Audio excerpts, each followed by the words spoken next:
So a few weeks ago, I started this story about a kid named Tim Tom who had come into the room. He's 6 years old. He's a real big pain in my ass. He's 6 years old. He like punches kids in the face. He uppercut a little girl. Dragon Punch! And then he decided to strip off all his clothes and run around naked. This was a couple weeks ago. Tim Tom came back this week, and we thought that his dad had talked him down because when he came into the room, he wasn't wound up. We're like, all right, it's going to be an okay day. We can survive this time with Tim Tom. And then the winds shifted or something because suddenly Tim Tom went crazy, and he proceeded. Uppercut. Courtesy of Tim Tom, bitch. Yes. Well, it wasn't an uppercut right away. It didn't start that way. First, he goes into we have a little in the corner of the room. We have this like space maze where like they can climb all around. And there's like a trampoline at the top, and then if you go down to the bottom, there's a ball pit. I don't know how this kid did this, but we have like an emergency latch on the outside, so if like a kid like goes into the ball pit and then they can't pull themselves out, we can go and get them. He managed to undo it from the inside. Again, not quite sure how he did this. Impressive.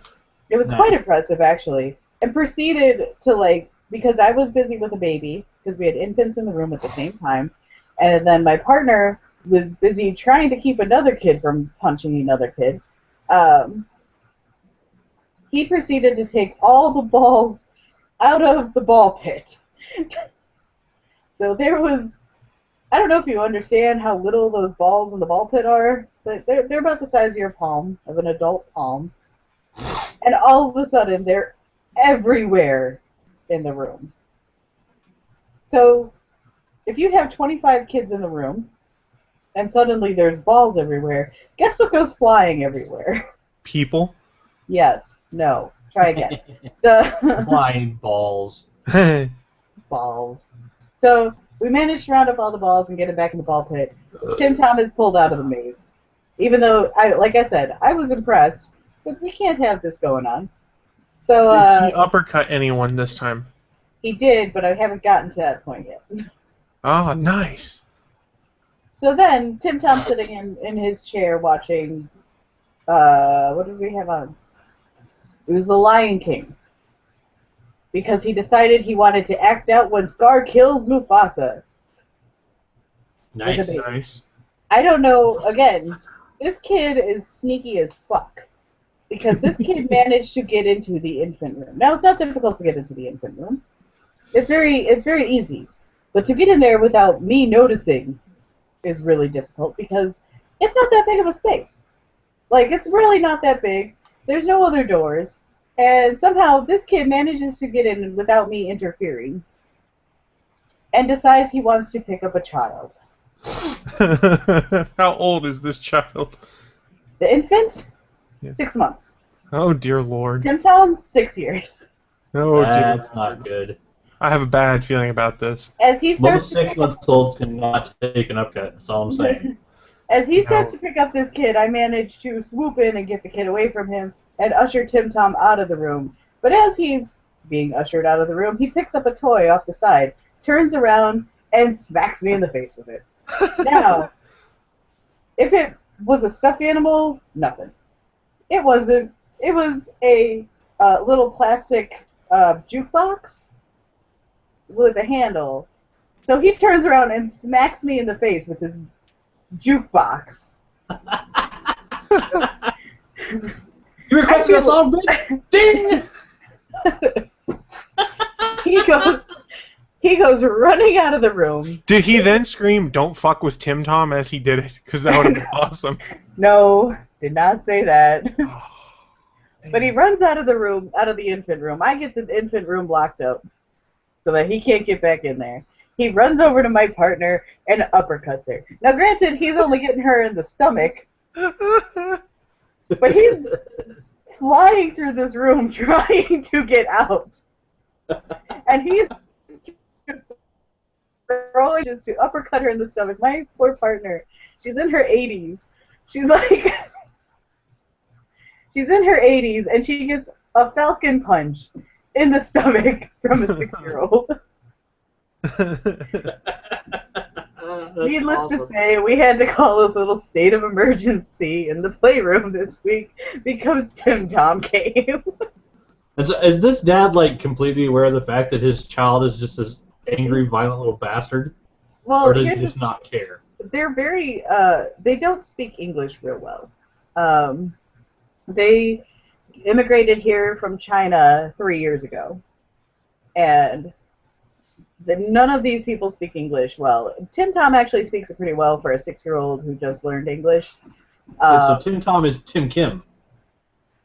Yes, like I said, I changed the name of the kids because Yeah. you know, privacy purposes and the fact that they're minors that I'm talking about. But Tim Tom, their first language is Mandarin. I can speak enough where I could tell them, get your child out of here. Nice. But yeah, we had to declare a state of emergency in the playroom because Tim Tom has returned. He still is not a permaban. I don't know how this keeps happening that we can't Was he kick him out. have to actually like kill a child to be permanently banned? Like, what do you have to do? We've He never almost did. permanently. Yeah, he almost did, and we can't legally permanently ban him because it's just a service we offer. They don't have to take use of it, and they pay. You know, we're a pretty well-priced club at $135 a month for a single, not including family. You know, it's kind of pricey, so we can't technically like perma-ban him. We can just say, please stop bringing your son in, and they could be like, no, fuck you, and they bring in their son anyways. Blow out your ass.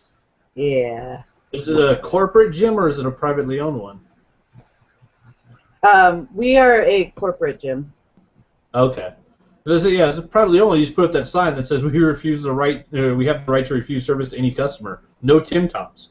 No Tim Toms. No Tim Toms allowed. Jasmine in the chat room put Tim Tom, escape artist, baller. No, master baller, and he is the Mr. Miracle to take care of Gympacalypse. He is Tim Tom Kim. It's like Kim Jong Il, but worse. Tim Tom Kim? As Mr. somebody Miracle who has to to take take care care of of Tim Tom, but not Kim Jong Il, I'm just gonna say that it's Tim Tom wins this round because I have not been hit in the face with a plastic toy by Kim Jong Il. That's pretty awesome. That's only because he hasn't had a chance yet. That's true. He has not had the chance to smack me in the face with a That little plastic toy. chubby North Korean dictating goofball would love to hit us all in the face with a jukebox. He probably would. Those bastards. Sorry, I got distracted. I'm trying to make Naki's Facebook blow up. Stop that.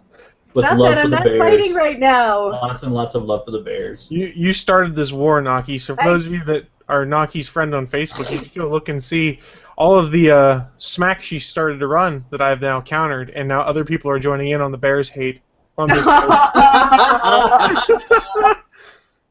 Your Facebook is going to get destroyed. For those of you who don't know, Chris and I became friends first because of Battlestar Galactica, but second So say we all. because we are on rival sports teams. And even though I've really quit watching football because I just don't have time to follow all that stuff, it's still just a thing that when the Packers and the Bears play, I have to start the smack talk. Like, Fuck that's the just how Bears. it goes. But I'm still a Bears fan at heart, even though I don't follow the football anymore.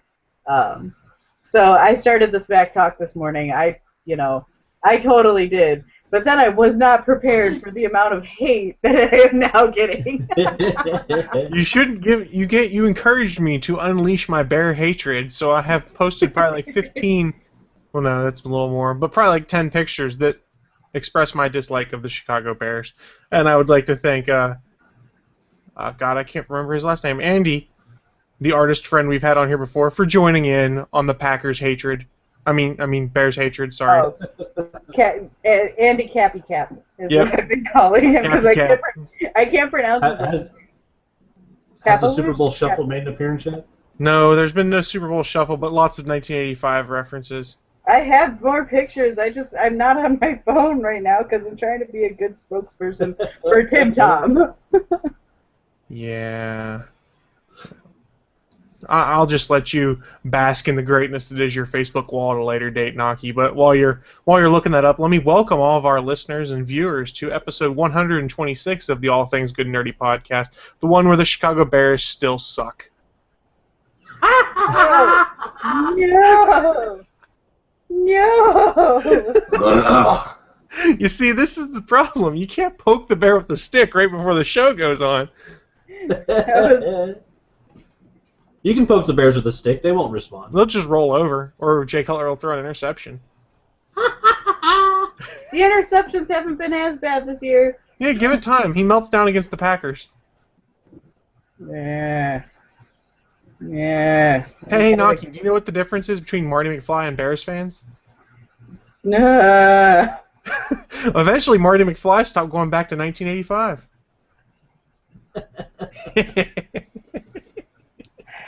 So harsh. So harsh. I got a problem I'm having, too. Whenever I set my DVR to record The Biggest Loser, it records Bears games for some reason. Oh. This just hurts. Fuck the Bears. And nobody else cares on this show that we're talking about I this.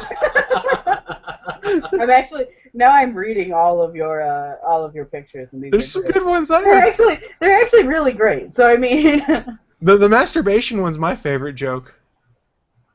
I'll share this one for everyone. We need a masturbation joke to liven up the show before we start talking about everything else. Hey, how do you get a Chicago Bear player to stop masturbating? Any ideas? Throw him the ball? Nah. Paint his pecker green and gold, and he'll never beat it. but I'm sorry, didn't we beat the Packers last year? I don't know. Did you go to the playoffs last year? Shut your face hole.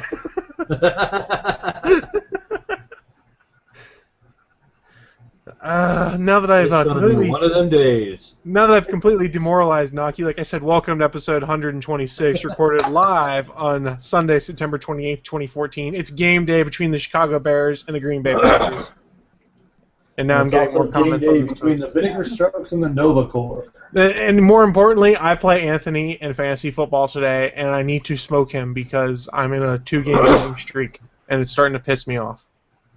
And I'm on a 1-game winning streak, which means I'm 1-2, and I'm probably going to be on a 1-game losing streak after this weekend. My problem I have is the last 2 weeks in our fantasy football league, I've had the second highest points in the league, and I've lost to the person who had the first highest points in the league.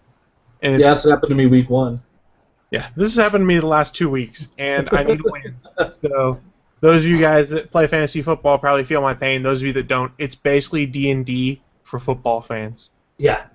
For those that don't know, it's the nerdiest possible jock thing ever. It's true. It really is. And I've got 11 comments on my Facebook wall right now. Nice. And lucky for Chris, this happens to be fucking Denver's bye week, which is the only reason he's going to beat me this week. Because Peyton Manning is taking a week off. God damn it. Aww. I don't know. There's always Vinatieri. Vinatieri put up 16 points for me last week. That motherfucker can score better than some running backs. That's true, but you can't rely on a kicker. What are you, Taco? Yeah. For those that don't know, that I was will taco you this week. Yeah, for those that don't know, if you haven't watched the league, you don't have to love football. You don't have to like fantasy football at all. But it is literally the funniest show on television. I don't think there's anything that even comes close to the comedy on the league. I fucking love that show. I just rewatched the entire thing again. It's so fucking good. Mm-hmm. I lost my train of thought. I'm sorry. We were talking about the league, and then I went down a dark path. We should probably, actually talk about some news at some point in time. So you guys want to roll into the news of the week or keep making fun of the Bears? News of the week. I'll go news so Naki won't cry. All right, so here's the news of the week. News. Means somebody start. See, that was the part where I thought you were going to say the Bears suck. I have to lay off a little bit because I'm running a lot of smack, and even though Naki doesn't watch football anymore, he's probably going to come troll my ass if the Packers do end up losing. So, I'll do mine first because it's fairly quick and easy, though it has like big ripple effects when it goes through the industry. Marvel and the family of Jack Kirby have amicably resolved their legal disputes and are looking forward to advancing their shared goal of honoring Mr. Kirby's significant role in Marvel history. That was the statement from, I believe, from Marvel's rep. So the Jack Kirby estate and the Marvel Comics company have come to an agreement. There's more than likely never going to be a chance we're ever going to find out what it is. They're saying in this article, basically the thing to look forward to is possibly a different way that creators are acknowledged for their works. Someone like Jack Kirby or Stan Lee, they created so many characters for companies like Marvel that if they actually own all those characters, their estates would be worth like billions of dollars. But Marvel owns those characters. And what they were really fighting for on this one was not that, I don't think so much that Jack created the characters, but that all the work he did for, well, I guess character creation and the actual individual artwork should be owned by the Kirby estate. And from what I'm seeing, it's not going to happen. So anything that was done as the old work for hire in the 50s and 60s will end up staying, like, it'll be owned by Marvel or DC, whatever company the people were working for at the time. And it's funny, too, because it really was, back in the day, like, Jack Kirby and those guys, they weren't trying to own that artwork. It was work for hire. Like, to them, it was an 8-to-5 job. Like, it wasn't what it is today, where, some comic book artists become, like, fucking superstars, like the guys that started Image. Yeah. I mean, Jack Kirby and those guys, they were workmen. Like, they went to work, they busted out, a 40, 60, 80-hour week, put out 2 or 3 issues of a comic book a month because they drew so fucking fast. And, yeah, like, that was their job. They, a lot of them looked at it like being a plumber. You went to work, you put in your 10 hours, you went home to your wife. And, the fact that they happened to be drawing comics, it was no different to them. And so, yeah, it's one of those things where, like, I think it's going to have, some far-reaching ripple effects for some of the older stuff, and the fact that more than likely at this point no other estate will be able to try to file against a company because you're not going to get a bigger name than the Jack Kirby estate. I mean, between him and Stan, they created like 85% of all the characters that are still at Marvel Comics. I mean, those two guys did damn near everything. And so, yeah, it's one of those things, like, contracts now are so different than they were back in the day. Excuse me. And yeah, the real funny thing is, if you actually look back on it, I guess Marvel did some kind of dick moves. I'm not sure when they did it, but I guess for a certain amount of time there was a thing on their checks that on the back of the check that said, by signing this check, you're waiving the right to any artwork basically done for this project. So basically Marvel made it to where if they wanted to get paid, they were having to sign over the rights for whatever they were working on, even if it wasn't in their contract. So someone at Marvel was pretty smart back in the day and, kind of fucked over some guys, which is why, sadly, we see a lot of creators now in their 70s, 80s, and 90s that are, dealing with, they created all these gigantic epic characters that are making these corporations billions of dollars, and they're destitute, and they're now making the movies money, too. Yeah.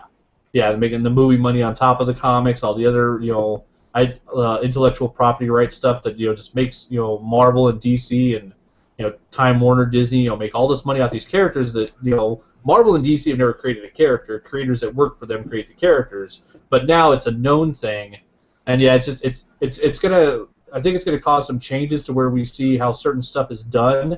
But at the same time, a lot of those companies have kind of gone back and have been helpful with some of the people that did create those characters, even though they legally weren't responsible to.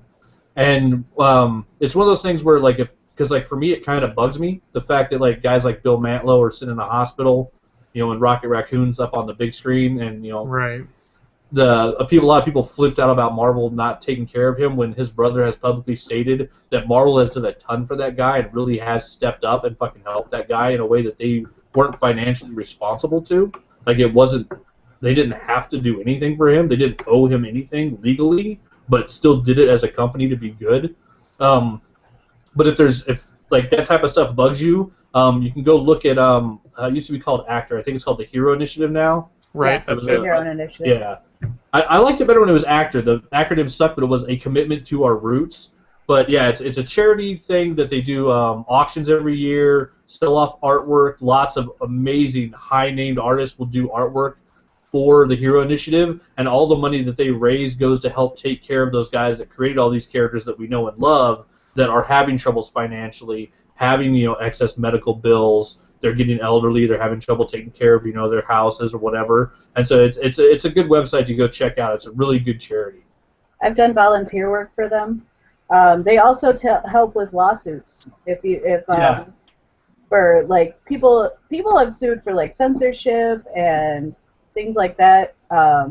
They help fund those censorship lawsuits, especially if you're in an indie comics. You get away with a lot more, than if you were in Marvel or DC, because Marvel and DC are very strict on their rules.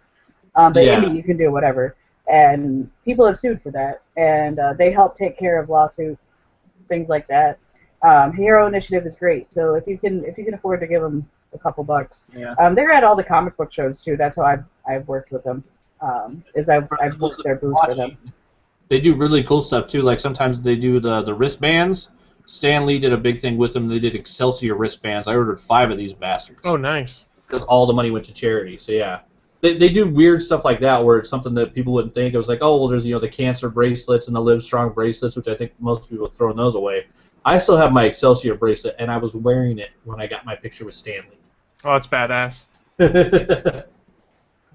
Yeah, check out the Hero Initiative, and then there's always good stuff. We'll see some repercussions. Yeah, we'll see some repercussions from this thing, but it's good that it's finally done. It's not going to the Supreme Court. It's going to be finished and over. And that family can move on, and hopefully Marvel can move on and not have to spend all this money on lawyers and shit. But it seems kind of sad when you have corporations hiring lawyers to fight against people that used to work for them. Well, I mean, DC did the same thing with Siegel and Schuster for so long too. Exactly, and apparently one of the lawyers involved was a guy who also represented Jerry Siegel. That wouldn't surprise me. The Kirby's attorney was Mark Toberoff.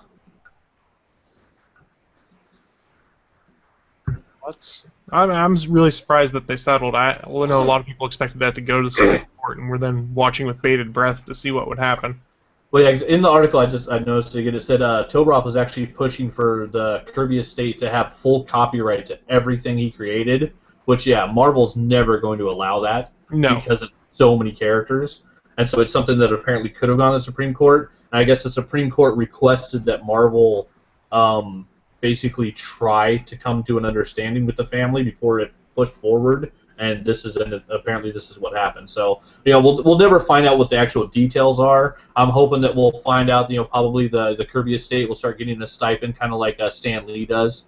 He used to be paid $1 million a year by Marvel as the chairman emeritus, and now it's $5 million a year since Spider-Man 1. Because Spider-Man 1 made so much money, his lawyer took Marvel back to court. They're like, come on, like $300 million? Where's some money for Stan? So, he gets his check every year. I'm pretty sure, the Jack Kirby estate will probably see, a little money every year, probably from now on. But, it's well earned. Those guys worked their asses off for that company. They just, they didn't own anything at the time and probably weren't really trying to. And this is a different day and age. They were just worried about the paycheck. Yeah. They never expected that Superman or Captain America or any of that stuff would be what it is today. I mean, it's kind of insane what it's turned into. Oh, yeah. I mean, you look at that original story of the ultimate version of that, I think, is Spider-Man. Yeah. That was the one where they were canceling a book, so there was no reason that anything good would come out of Amazing Fantasy 15 because the book was being canceled. And so Stan Lee and Ditko just took a shot on a character they thought would never work. And bam, like that's the figurehead of Marvel. Like there's nobody bigger than Spider-Man, and that character was a fluke. It was just something they did for fun. Stan Lee in his interviews said basically it was something to where the book was being canceled, and his wife told him, "Why don't you for once just write, any character you'd want to write, instead of doing something that they already had on the books." And yeah, he wrote up the kid that sticks to walls. So I'm going to do my news next because it's about space, and who doesn't love space? There was a groundbreaking ceremony on Monday in the Texas coast where SpaceX is putting their launch station. But here's the real cool thing. Elon Musk, who's the CEO of Tesla, SpaceX, a whole bunch of things. He's like a modern-day, real-world Tony Stark. He's Tony Stark Jr. He expects that they'll start construction in mid-2015, and they'll have at least one commercial flight per month by late 2016 from the Brownsville area launch facility. How badass is that? I thought you were saying lunch area, and I was like, lunch. Oh, believe me, he's going to put together a very nice lunch area, and then they're also going to do flights to space. Yeah. I just love the fact that we're starting to get privatized flights into space, things like that. NASA's starting to realize, hey, we can't rely on the Russians for everything. Let's use SpaceX and what is it, Lockheed? I think they've partnered with for their commercial flights now. Well, doesn't Branson have his own thing as well? I'm sorry.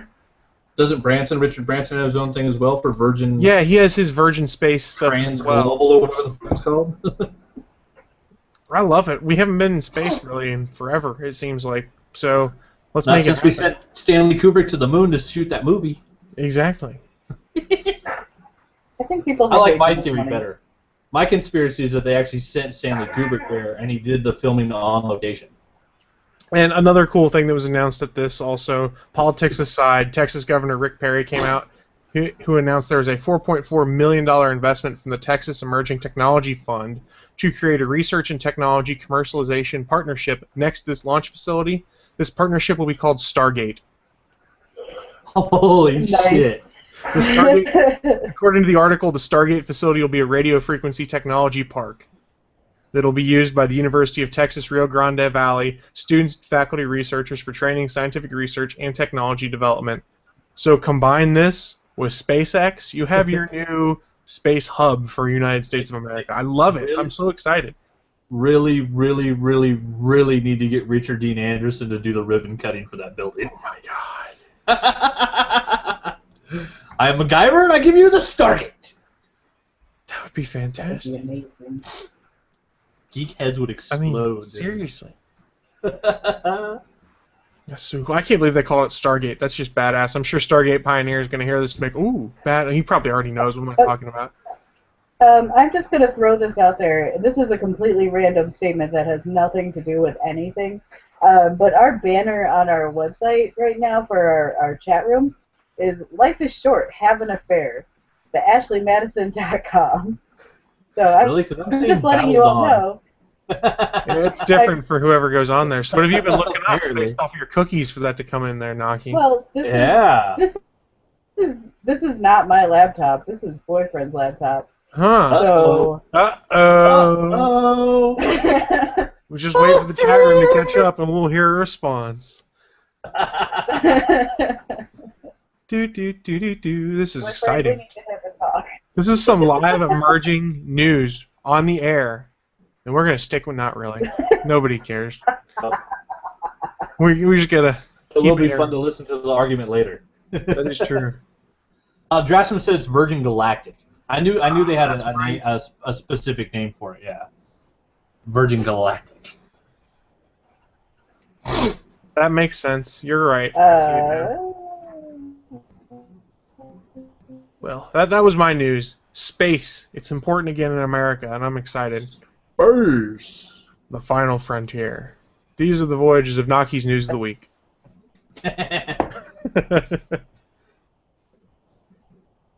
Now I'm worried.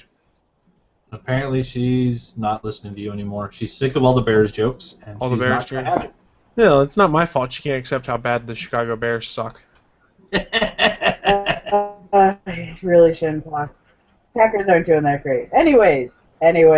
So our news of the week this week for me is all something amazing. For those of you who are so inclined to be Apple product users, I don't even know how to respond. Because I have been an Android user since day one. I have an iPod that was a gift to me, and it's like first gen iTouch or whatever, and I have no intention on replacing it because it still works. But apparently, if you were one of the cool kids who went out and bought an iPhone 6, you have noticed something. And it is if you put it in your pocket of your fancy-ass skinny jeans, that I'm sure you paid $180. Did Naki's stream just blow up for anyone, or was it just me? I was hearing robot voice from Naki. Yeah, Naki went robot. This is a new feature. So until she gets back in, what she's talking about is the Bendgate fiasco that's come up. And by cool kid, she means if you're a hipster douchebag and have to have the newest iPhone and put it in your skinny jeans, karma's gonna get you. Karma gonna get you, yo. So what they're talking about here is the iPhone 6 Plus, and I'll talk about this till Naki gets back. It's a giant phone, as you all well know, and it's made of aluminum. Aluminum is a fairly soft metal. So it's been found out by some people that, like with skinny jeans and things like that, who carry their phone in their pocket, that the phone starts to bend a little bit. So there were some tech sites and things like that then went online and showed videos of folks that were able to bend their iPhone 6 just by 6 Plus rather, just by using pressure, things like that. And yes, I know I'm an Android user now, so before all the hate comes towards me, there's also comparison videos that I think Extreme Tech did where they tried to bend the HTC One M8, a Lumia 920, a Moto X, the new one, and another Android phone of some kind, and they were not able to successfully bend them. Oh, nice. So they actually proved that all the other Android phones are made with better equipment than the new Apple one? It depends on the construction. There's been some older ones, I guess, that have had bending problems. If you do an all-metal phone that's aluminum, there's a chance it's going to bend. And in all fairness, you can't really bend the iPhone 6 because it's a smaller piece of aluminum along the back, so there's less surface area to bend. You can pit the back, you can put little dings in the back by trying to bend it, but it wouldn't bend. Honestly, it's being overblown a little bit, and part of the reason that overblownness is occurring is because Apple is so swift to try and drop the hammer on that. It's the same reason, I don't know if you guys noticed it, there's a big brouhaha from people that are annoyed for no good reason that the lens on the back of the iPhone is up off the back of the case a little bit, just like you see in most Android phones and stuff like that. So people wouldn't have complained that much, but if you go and look at all the literature that came out when the iPhone 6 came out, Apple photoshopped the lens of the phone to make it look like it was flush to the case. Oh, see, now that's douchebaggery. That's false advertising. I don't know. You know what I find the most annoying about this? The word gate. Everything is not a fucking gate. Salute gate, fucking iPhone gate, bend gate. Fucking shut the fuck up. It's a story, okay? It's not a fucking gate. Everything is not a fucking Watergate. People are just blowing shit out of proportion way too early and way too easy. It's ridiculous. No, it's a take on Watergate, the whole scandal and things like that. They're just trying to say it's scandalous. I don't really think it's that scandalous. Apple has said, well, we've only had 9 of these happen, which isn't true, I don't think. They might have had 9 reported, but if you can go and look, and there's plenty of videos on YouTube of people bending their phones. I don't think they're all fake. I don't think the Extreme Tech article is fake. Or any of that. I think anybody doing it on video for a video on YouTube to get hits is a fucking moron as well. Well, that's true. And to be fair, Apple said if you bent your phone, take it to the Apple Store. Presumably they'll replace it, and it's also smart from Apple's standpoint because, hey, they don't have to tell anyone if you bring a bent phone back to their store. It's not like you take it to Best Buy, and Best Buy has to send it back, and then people bitch. It is what it is, guys. There's always going to be stuff that doesn't go right in new technology. This is both funny and a little unsettling that phones are bending. Yeah, the upside is all the fun commercials and memes going back and forth between Samsung and Apple. I like the new one that says, bend to your master. And it's got an iPhone 6 bent, like, kneeling in front of a Samsung Galaxy 4. Well, and I think even the vendors and stuff like that are starting to put out ads that capitalize on that. Because what is it? I think Kit Kat put one out that showed them bending a Kit Kat bar under bend gate, and it said at 45 degrees it snaps. Nice. Stuff like that. So it is what it is. If your phone bends, take it back to Apple, get it replaced. Maybe you consider not wearing skinny jeans. And to be fair, I think a lot of this is bending because people don't also have cases on them. So if you have a case, it's fairly rigid also. That'll probably prevent the bend. Yeah. If you've got an OtterBox, I'm pretty sure no matter how hot your aluminum phone gets, you're not going to be able to bend it. Yeah, I stick to my rule. Skinny jeans are for fucking little girls and rock stars. If you don't fit in either of those two categories, go back to shopping in the men's section of the store and quit wearing skinny jeans. You look like a jackass. Fair enough. And I did forget to show, when I had the screenshot pulled up, I'll pull it up again real quick. You can see it bends like right around your volume buttons, basically, because that's a weaker joint along the side because there's metal taken out of there. So of course, yeah, it'd be the weakest part of the phone. Yep. It's where there's holes cut out of the body casing. So if your phone bends, number 1, haha. Number 2, just take it to Apple. They'll take care of it. Whether you like Apple or not, you have to admit they have pretty damn good customer service. I don't know if I've ever had to deal with their customer service. All I have is my little iPod Nano, but this little bastard went from the 4 gig up to the 16 when they did the touchscreen. Right. This little fucking thing's spectacular. It has a radio with a DVR on it. You can that's pause the pretty sweet. damn radio.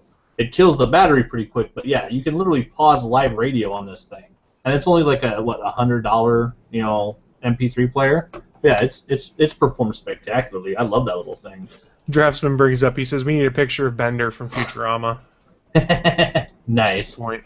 I'm sure that meme is already out there with Bender bending an iPhone. More than likely. If it's not, it'll be by today. Yeah, exactly. I think we killed Naki's internet, folks, so you might be stuck with just Anthony and I for the rest of the show, which is good because I can just get all my Chicago Bears hate out and Naki can't do anything about it. There you go. Just vent it out, man. Vent it out. And do all my screaming for the week, but just about based on the fact that the Broncos have a week off, and so I can't really cheer for anybody.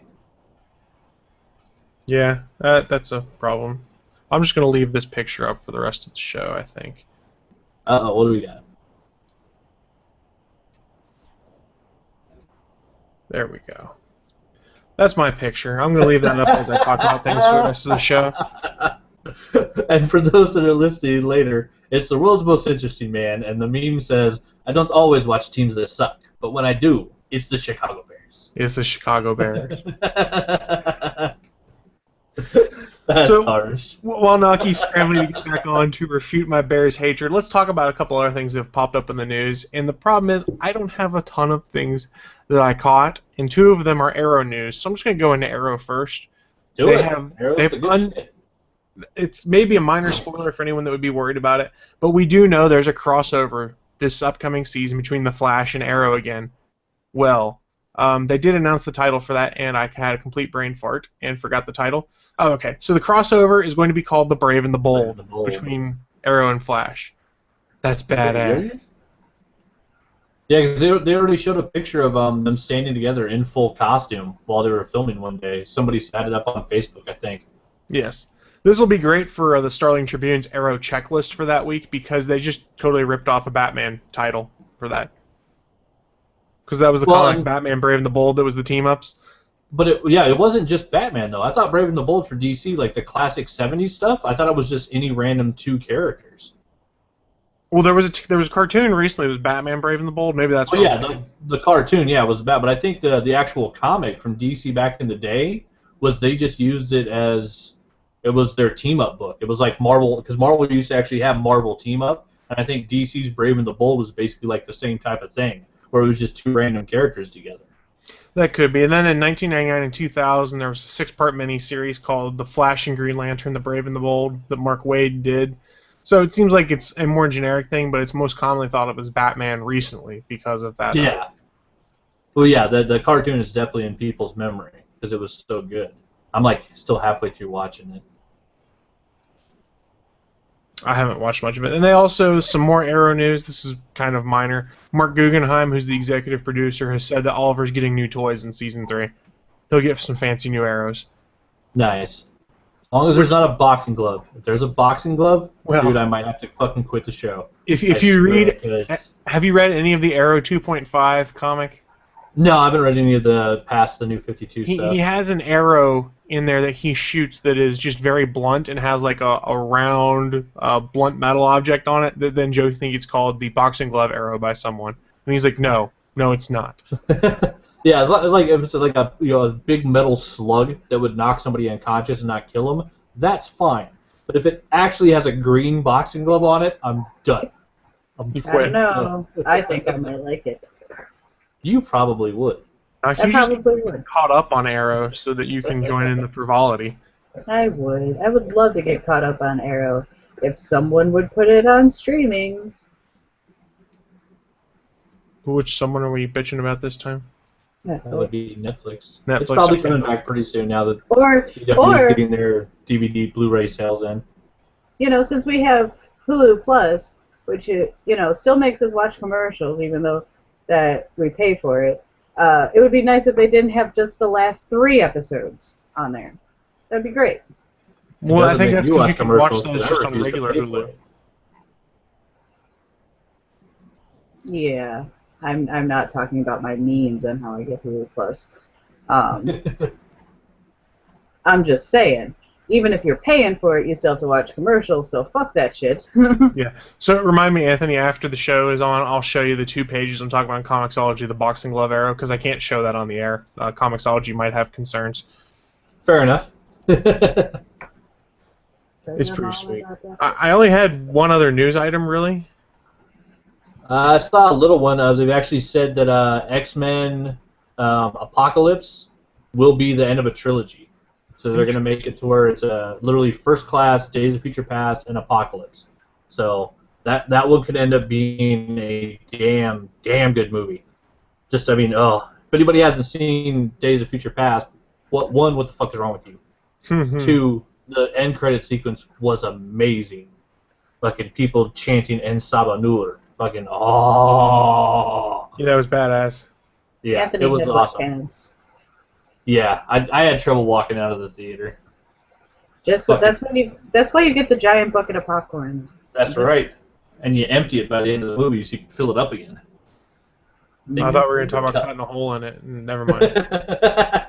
That's a box. And they said Bryan Singer will be back to direct. Apparently, all the legal trouble, bullshit, or whatever stories that kid was making up have been dealt with. So apparently, Singer's coming back, and we all know if you want a good X-Men movie, you really do need to have Bryan Singer attached to it. If there's one thing that's been proven by the Fox films, it's that you're much more likely to get a good X-Men movie. That's not true. Matthew K. Vaughn's First Class was badass.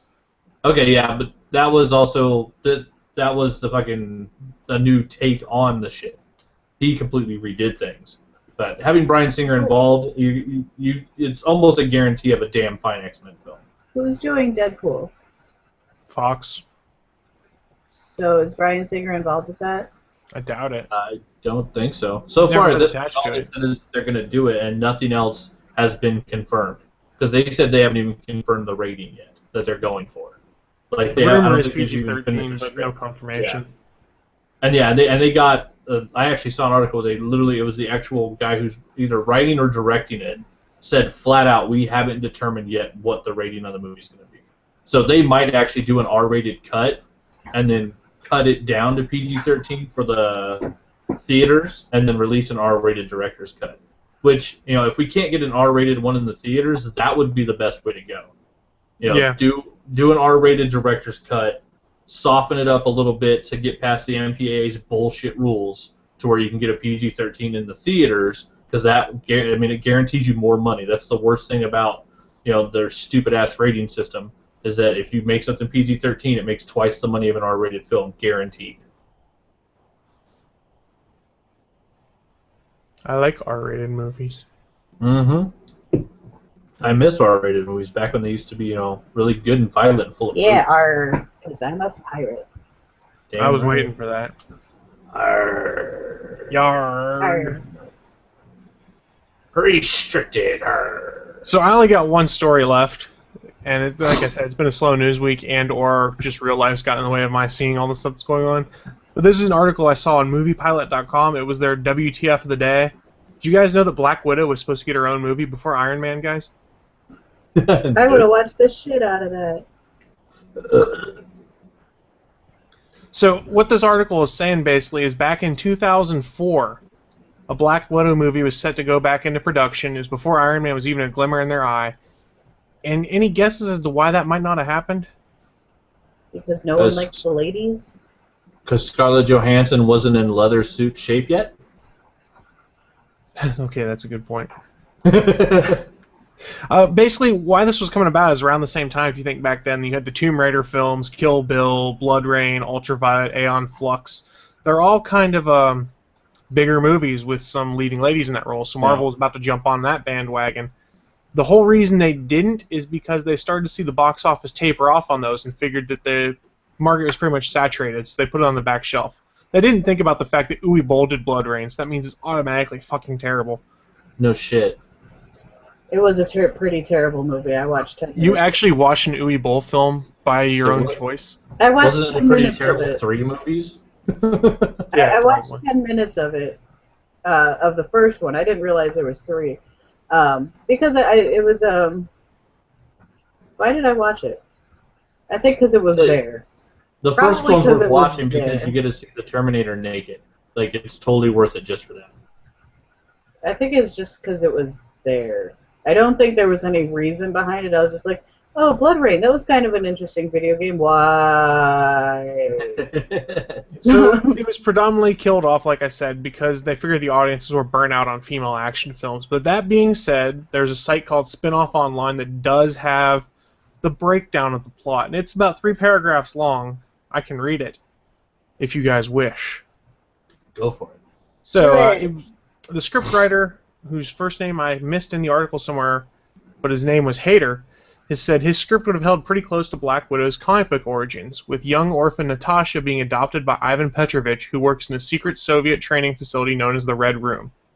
Enrolled by Ivan's boss Sergei in a program to train girls as super soldiers, Natasha becomes a prized pupil and even undergoes a risky medical procedure that, quote, recreates the reflex response of certain insect joints, end quote, essentially giving her superpowers. She rebels against her adopted father for allowing the procedure to happen and forms a relationship with Alexei, a trainee in another program. With the collapse of the Soviet Union, Sergei goes rogue rather than shut down the program and has Alexei kill the other trainees, including Natasha's best friend Natalia and seemingly Ivan. Natasha steals the experimental widow's suit and escapes the United States. Once there, she becomes a gardener, partnering with a man named Freddy and sharing an apartment with a roommate named Stevie Hunter. Her past comes back to haunt her, however, as Alexei shows up to hunt her down. Stevie is killed. Freddy, as it turns out, is an undercover CIA operative who puts Natasha in contact with another agent named Anton, who informs her there's a $10 million bounty on her head. In that time, Natasha has been living in the United States. Sergei has become a warlord in Russia and has restarted the training program, training little girls to become super soldiers. But he needs to capture Natasha so he can learn how to replicate the procedure that gave her her powers. Ultimately, Natasha returns to the Red Room to take care of all of her loose ends. Along the way, people are killed. People are revealed to not have actually died, and people betray Natasha. She gets her revenge in the end and uses her superpowers and her advanced widow suit to take out all the bad guys and nuke the Red Room, after first escaping with the young trainees. It ends with Natasha agreeing to work for the CIA, so the film sets up for sequels. It sounds kind of like a mix of Bourne Identity, they're saying in here, Salt, and I can't remember the name of the other movie that I'm thinking of. Point of No Return. I think that's the movie I'm thinking of. Yeah, the Bridget Fonda one? The Bridget Fonda one. It sounds very much like it's inspired by that, because there's a lot of Point of No Return homages in there, to put it nicely, I guess. It could have been interesting or it could have been ridiculous based off that description. I don't think there's middle ground. Yeah, no, you gotta be honest, I don't think it would have been as good as Iron Man 1. No, I mean, this was before Iron Man 1 was even talked about. This is in 2004, and Iron Man 1 wasn't until, what, 2008? Something like that. Yeah. Yeah, if that would have been like their first start to try to build up the Avengers, I don't think it would have worked as well. I don't even think it was that, because there was no Marvel Studios then either. Marvel Studios didn't come around until Iron Man. This would have just been another one-off. It's probably better that they didn't do it then. It was going to be a Lionsgate film. Okay, here's why David Hayter, who was the writer of this, the name sounded familiar because he did the first 2 X-Men scripts. So he did X1 and X2. And this was supposed to be his directorial debut with Lionsgate. Sorry I buried the lead there a little bit. And I didn't even realize pre-production was underway. We were pretty close to this movie and didn't realize it. I'm glad it didn't happen. Hopefully that's not the movie that they're planning on for her Black Widow movie. I don't think it's the same movie they're planning on for a Black Widow movie right now. God, I hope not. Yeah, we'll probably get like flashback origin stuff in a movie that's taking place in the current continuity of the downfall of S.H.I.E.L.D. and all that. Or something that deals with how she and Hawkeye met. There'll be flashbacks to her Budapest. being... Yeah, Budapest, and how she was a spy that Hawkeye redeemed or whatever Hawkeye was able to save or something like that. There's got to be references instead of to killing that. her. Which would be cool to see her actually get to play the Black Widow as the bad guy. I don't know, it might be cool to see Hawkeye not be a bitch on screen. That's easy. Just go watch the Bourne movie he did. Yeah, that's true. Or SWAT. He's great in SWAT. That's also true. But that is all I had for news this week. We missed out on a Black Widow film, but I think that might be a good thing in hindsight. I found 2 more little things real quick. I was talking about cool DVD extras. X-Men Days of Future Past is coming out with a Rogue cut. Ooh. So when the DVD and Blu-rays come out October 14th, apparently there's going to be a version of the film in there that has all the Anna Paquin sequences added back in, because she was completely fucking cut from the film, apparently, just to lower the time of it. And Guardians of the Galaxy soundtrack has been certified gold. It has sold 500,000 copies of a bunch of old songs from the 60s. I love it. How fucking awesome is that? I guess I do have one other little news point then. 24 Live Another Day comes out on DVD/Blu-ray on Tuesday. They announced there's going to be a 9-minute short in there that's all about Tony Almeida. So if you're a 24 fan, you might want to check that out. Nice. I haven't watched 24 in a while. I used to be really addicted to that show, but This last mini can't miss an episode. Yeah, this last mini season was actually pretty good. It felt like old school 24. Plus, it had Yvonne Strahovski in it, and Yvonne Strahovski. Sarah Walker's badass. Hell yeah. Yeah. She was awesome on Dexter too. I haven't seen her on Dexter. I didn't. Yeah. If you're watching Dexter, I won't say anything. I heard you should shows stop up- after she like shows up season late. 3. The best season was the John Lithgow season, and if you don't watch anything after that, you're fine. But that means you miss Edward James Olmos then. That's true. His season was actually pretty good. The season directly after John Lithgow was meh, and then Was it after poopy? and then after Edward James Olmos, it just kind of goes meh. And then they really could have left it where they did until they gave us that last 5 minutes. ruins the Lumberjack, and whole that's thing. okay. You wanted the Yeah. first ending, not the second ending? Yes. The first ending was great. And then that giant fart in the mouth, it was terrible. I like the way it ended, because the whole show was leading you up to either ending A or B, and the writers did ending C, which I like the fact that, one, they actually wrote a fucking ending to the show. It's not some fucking fade to black bullshit, or they were all in purgatory bullshit. It was an actual fucking ending, and it wasn't the one you expected. I liked it for those specific reasons. I'm a lumberjack. It could have just been dead. There's no need. I feel like this. Anyway. Knock, are you full of rage right now? Just full of angry robot voice. I am Robot Naki. Robot Naki. Apparently bears your suck. signal's cutting out again, Naki. Sorry. It's okay. She just realized how much the Bears suck, and the internet's trying to save her from taking that abuse. Ouch! Ouch! Ouch! So let's just start to wrap things up in our traditional way. We'll just share what we've been getting into, what we are getting into, things like that. And I'll start first. I'm just now getting caught up on the new fall TV season. I finally watched Blacklist this week. The first episode, really good. Watched Agents of S.H.I.E.L.D. I like where they're going, but it's a slow episode. I haven't watched Gotham yet because I suck. Finished season 2 rewatch of Arrow because it's awesome. Let's see what else. I also watched Scorpion, which I wasn't sure if I was going to like or not. It's got me in there for another couple episodes, I think. I don't know if I'm going to stay on it long term, but it's the one that's about the super geniuses that basically have to partner together to save people in different kinds of missions and things like that. I'm a little intrigued, but I don't know if I'm intrigued long run. I'll give it a couple more, like I said. I didn't see it, but I read an article about the pilot being one of the dumbest premises ever for how they saved the planes. Like, it was just like the most idiotic thing tech-wise that anybody's ever done on a TV show. Yeah. Do you want me to spoil it for you? I don't think you can spoil a show that might be that bad. Yeah. So what they're doing is the air traffic control software gets jacked up across the web and all of that, or across all the airports and stuff. So they have to try and get an old version of that software to load it into the LAX computer. Well, the backup off-site gets corrupted. So what they end up figuring out is the planes that were on these long journeys have old versions of the software. How do we get the data off of there? Well, they can't use the Wi-Fi off the planes because that's all jacked up. So what they end up doing at first, like, do a flyby of this tower. We need you to be within 6 feet of it, and we'll latch onto your Wi-Fi signal real quick and pull it.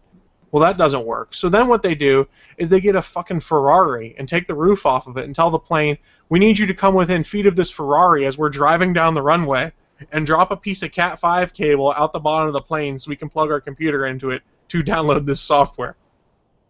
Because, of course, the software exists nowhere else in the world except on these... Exactly. So, literally what happens is this plane is like 5 feet off the ground, well, a little more than 5 feet, but it's up over the ground. You've got a Ferrari going 200 miles an hour underneath of it, and they're dangling Cat 5 cable out while this character plugs it into a laptop to download it. And as the download's finishing up, there's not much runway, so the plane starts to take off, and the laptop and her start to get pulled out of the car, and you're like, if the Cat 5 cable would snap. Yeah, it sounds like some fucking sci-fi movie bullshit right there. That's like Plane versus Volcano. Here's the thing. It's Roberto Orcai and Alex Kurtzman. So it is what it's going to be. It's weird. It's over the top. It's the typical CBS crime drama / weird mystery investigation type thing that they specialize in. It's nothing special. I'm betting if you have a room with 5 tech geniuses, they could rewrite the code probably faster than they could steal a Ferrari. Yeah, it was... It's not terrible. It's not great either, but the premise... pilots are not always going to be the greatest thing out there. Pilots are enough to give you an idea where they're going. So it was enough for me to go, okay, I will give this 1 or 2 more episodes, and then I'll probably end up dropping it. I'm not... Like I said, I'm never making that same mistake I did with The Cape, where I thought it would get better, and watched it all but 1 episode, and still hate myself for it. I love The Cape. I don't care what anybody says. That show was fun. So Naki's asking in our chat room what the hell is wrong with her interwebs. I'm telling her it knows the Bears suck. That's so awful. He's just kicking her while she's down, kids. It's just mean. It's just cruel. Yeah, also, the big thing I've done, I am hugely addicted to Disney Infinity, guys. It's bad news. Like I said last week, I traded in an old iPhone 4S for store credit, and then I dropped a little extra cash, and I bought a bunch of Disney Infinity stuff, and if I can get my Facebook to load, I'll share the picture. Because I'm addicted, and these things, it's really fun. I've only played a few games right now, but I've been having a blast with it. So I've got it up on screen. Anyone who's watching live right now can see that I've got Captain America, Gamora, Nick Fury, Star-Lord, Groot, Rocket, Thor, Nova, Spider-Man, Iron Man, Black Widow, and then Jack Skellington because the girlfriend requested it. And it's been fun just playing user-created levels and dropping these characters in. And playing Rocket Raccoon on the Avengers level, because I go around blowing things up with giant guns. I do like at least that they got Nova's helmet correct. Yes. Oh, and the cool thing, that they brought a bunch of different voice actors from the cartoons and stuff in there. The voice of Rocket Raccoon is Nolan North, who was the voice of Deadpool in the games and stuff like that. So Deadpool is really animated, nice. But probably the coolest thing ever is that Nick Fury is voiced by Samuel L. Jackson in Disney Infinity. Nice. So I've been having a lot of fun with that. The rest of them is pretty much just they're different cartoon voice actors and stuff. It was really weirding me out because the voice of Iron Man is Adrian Pasdar, who is Colonel Talbot on Agents of S.H.I.E.L.D. So it was throwing me off. Minor spoiler, he was on Agents of S.H.I.E.L.D. on Tuesday night, and I played Disney Infinity right after that. I'm like, what's Talbot doing in the Iron Man? Oh, wait, that's right. He's in the cartoons. I didn't know he voiced Iron Man in the cartoons. Yeah, in all the Avengers cartoons and stuff right now, Adrian Pasdar is the voice of Iron Man. Nice. And if other people don't know him from that, he was also the flying senator on Heroes. He was Nathan Peter's Petrelli. older brother. Yep. But yeah, I liked him on that show too. He had made a whole lot of mistakes in his life, but he was a fun character. Sure. But that's pretty much what I'm getting into. How about yourself, Anthony? Another fun week of work. Last night had a fucking blast. My buddy Colin came over. We watched the fights. Probably the best fight card this year. Maybe the best fight card of the last 2 years.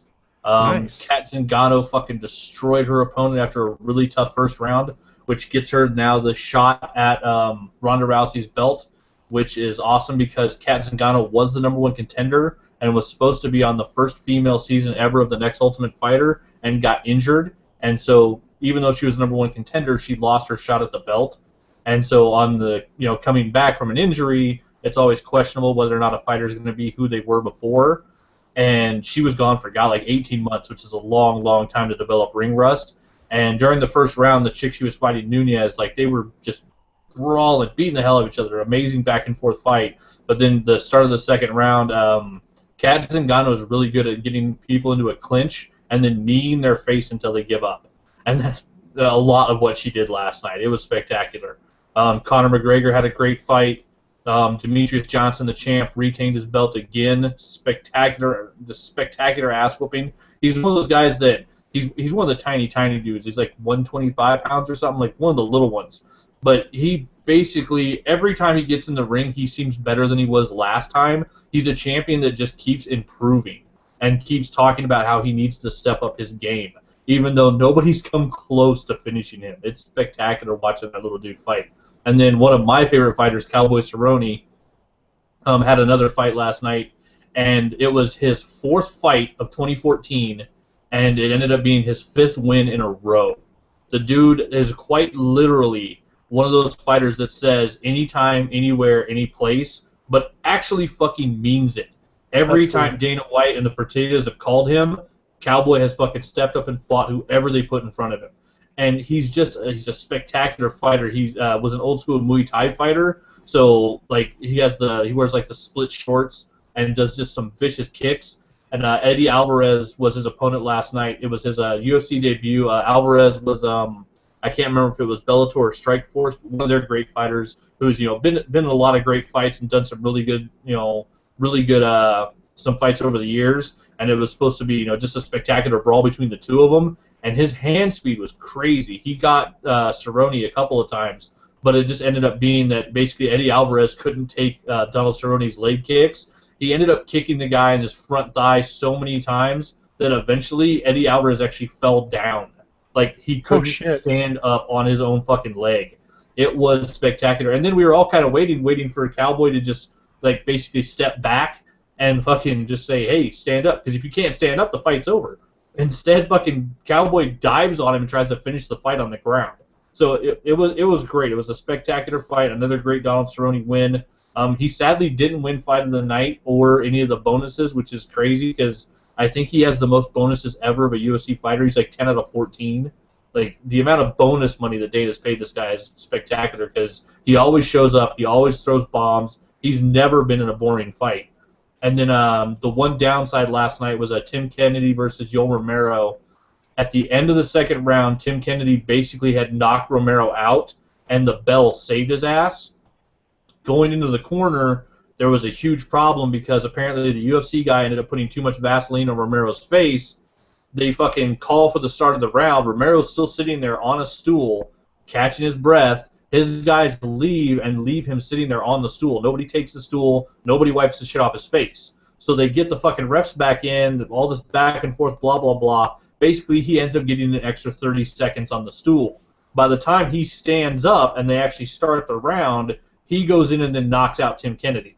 Oh, shit. And so a lot of people are pissed because there's an actual rule in the guidebook for, I'm not sure if it's the Nevada State Commission or whatever, but Tim Kennedy's Twitter account, I don't know if it's actually Tim Kennedy or a representative, but one of them put up the fucking actual ruling that says if the start of the round bell rings and the answer does not answer that bell and get off their stool, the fight is forfeit. And fucking Yoel Romero got an extra 28 or 29 seconds, which they timed, and Dana White's saying the problem is it's not that his coaches or anything were cheating, it's because of the UFC guy actually put too much Vaseline on his face and they had to wipe it off. So at that point, whose fault is it? Still, he got extra time to sit and recover, and because of that, ended up winning the fight, which I think it should be declared no contest because fucking Tim Kennedy won that fight. The only reason Romero didn't get fucking counted out for a TKO is because the bell rang. So yeah, it was one of those ones where you see him going to the corners, and it's like, if he gets screwed over at this point, it's going to be awful, and then bam, instantly he gets fucking screwed over. Because he's sitting there like waiting for the round to start, the ref's in between the two of them, and Tim Kennedy's like coming forward like, come on, ref, let's fucking go. I'm ready to fight. My guys are out of the ring. Let's fucking go. And the whole time he's doing that, Yoel Romero's sitting on the stool fucking catching his breath and getting caught up. So it's going to be interesting to see what they do with it, what the end result's going to be. But it was, probably the best fight card I've seen at least in a year. It was spectacular. And then Mad Comics again on Payday. Guardians of the Galaxy 19. The story still continues of what happened to fucking Nova. So I have to buy issue 20 now. So what was supposed to be one issue 18, I'm now buying at least 3 issues in a row. God damn you, Bendis, because I have to keep buying that until I find out what happens to the old Nova. New Nova's some good shit. Sam Alexander has started tracking down his father and is trying to figure out what happened to him. So that's been really good to see him actually going out in space and kind of whooping some ass. Peter David's X Factor is still the best X book out there. Quicksilver is kind of owning up to all the bullshit he's pulled in the last couple of years. And in this book, he gets to do a little back and forth dialogue with his daughter. And as always, Peter David just writes the hell out of it. Miles Morales, Ultimate Spider-Man. At a fight at Peter Parker's old house, the Green Goblin and what appears to be Peter Parker both showed up, and Miles and supposed pseudo Peter Parker, as 2 Ultimate Spider-Man, both fought the Green Goblin again, who everybody thought was dead. So this book's like, they're throwing some crazy ass twists and turns into it. It's going to be fun to find out who or what that Peter Parker is. Jason Copeland, my buddy from Kill All Monsters, Pop issue number 2. A spectacular idea of where pop stars come from and basically how they're made. So that's been a fun one. It's issue 2. There's 3 and 4 coming left of a 4-issue miniseries. And then the best thing happening right now, Edge of the Spider-Verse. They're getting ready to do a storyline. There's people that hunt and kill Spider-Men across the multiverses. And during the time that Superior Spider-Man Doc Ock was missing in the future 2099, he put together a team to fight these guys. And so you have all the Edge of the Spider-Verse books introducing all the different alternate universe Spider-Men, which of course led to Edge of the Spider-Verse number 2, Gwen Stacy. The world where Gwen Stacy was bit. And you actually find out in this issue, Peter Parker became the Lizard in this world. Ooh. This was the best book probably of the last month that I've read, just for crazy original concepts. And the fucking design of her outfit is the coolest thing ever. It's a mix of white and purple, and the purple has blue webbing on it. So there's almost no line work on the costume. It's all color holds, so that there's no black line work. Everything's done with just the color on top of the other colors. Fucking crazy-ass story. She's in a band called the Mary Janes with Mary Jane.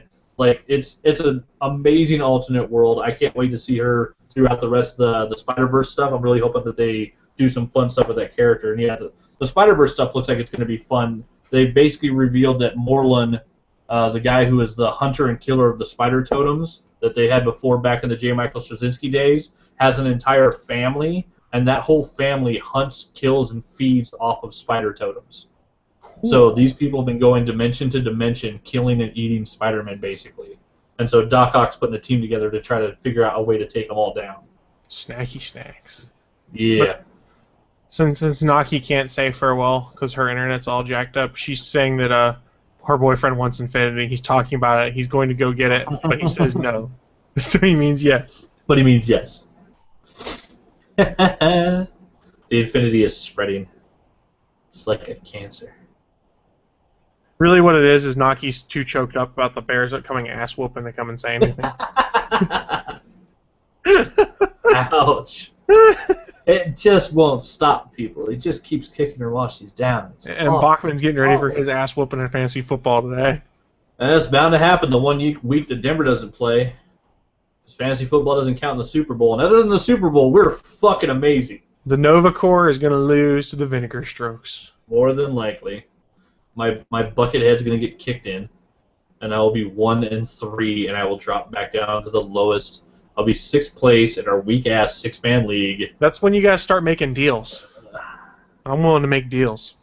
Make deals to not get the Sacco. Yeah, you don't want Sacco punishment. No. But I think that is going to end up wrapping us up for this week because we have gone a little over on time, as we've been doing more often than not lately. So, because we're awesome. Yeah, we're fairly awesome. That's all I can really say. What was I going to say? So, like I said, we're wrapping up, so adios, folks. And don't forget, we'll be back next Sunday live at 11 a.m. Eastern, 10 a.m. Central, yada, yada, yada, at live.atgnpodcast.com. Naki will not be here. So if you want to come and join us, let Anthony or I know on the Twitters or the Facebooks or anything like that, and we'll get you on the show. And you can be our replacement, Naki. We need more robot boys. Oh wait, hey, you got robot boys. Naki's back, just in time for us to call. Yeah, we're leaving. Robot voices. Yeah, so on behalf of Robot Voice, Anthony, and myself, thanks for watching All Things Good and Nerdy this week, and we'll see you next week. Bye, guys. Bye.